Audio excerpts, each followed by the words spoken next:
బీసీల్లో ఐక్యత లేదంటూ కొందరు బీసీలను విడగొట్టేందుకు కుట్ర చేస్తున్నారని చెప్పారు జాగృతి అధ్యక్షురాలు కవిత.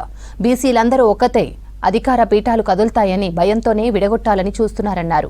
ఇక ఇతర కులాలతో బీసీలకు ఐక్యత అవసరమని చెప్పారు. బీజేపీ అధికారంలోకి వచ్చిన నాటి నుంచి రిజర్వేషన్లు క్రమంగా తగ్గుతున్నాయన్నారు. పోయేది ఎస్సీ ఎస్టీల రిజర్వేషన్లే కదా అని బీసీలు మౌనంగా ఉంటున్నారని, కానీ అది మంచిది కాదన్నారు. ఇలాగే ఉంటే మొత్తం రిజర్వేషన్ల వ్యవస్థే కనుమరుగవుతుందని, బీసీలకు కూడా రిజర్వేషన్లు రావని చెప్పారు. రిజర్వేషన్ల కోసం అన్ని వర్గాలతో కలిసి ఢిల్లీలో కొట్లాడాలన్నారు కవిత.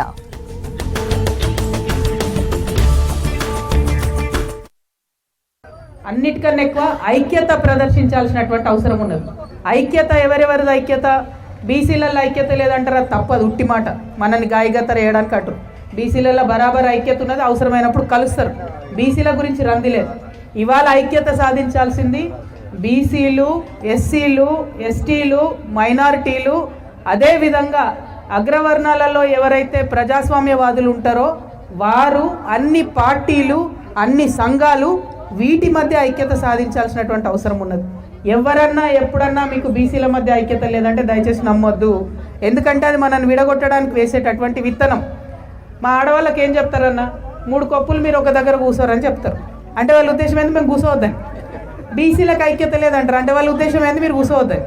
బీసీలందరూ ఒక దగ్గరకు వస్తే మరి వేరే వేరే వాళ్ళ అధికార పీఠాలు కదులుతాయి కాబట్టి ఆ భయం ఉంటుంది. కాబట్టి బీసీలకు ఐక్యత లేదంటారు, అంత సీన్ లేదు. బీసీలకు ఐక్యత ఉన్నది.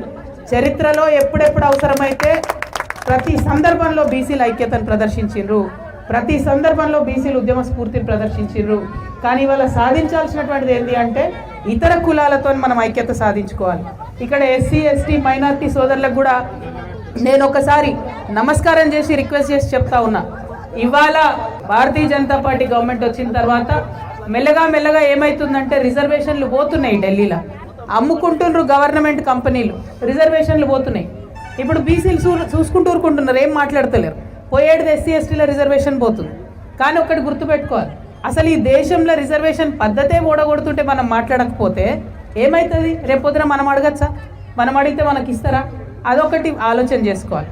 మీరు ఎస్సీ ఎస్టీల రిజర్వేషన్ పోతున్నప్పుడు మనం బీసీలం కానీ, ఆడబిడ్డలం కానీ, మైనారిటీలం కానీ మాట్లాడతలేము. మాట్లాడకపోతే మనకేం హక్కు ఉంటుంది రేపు అడగడానికి?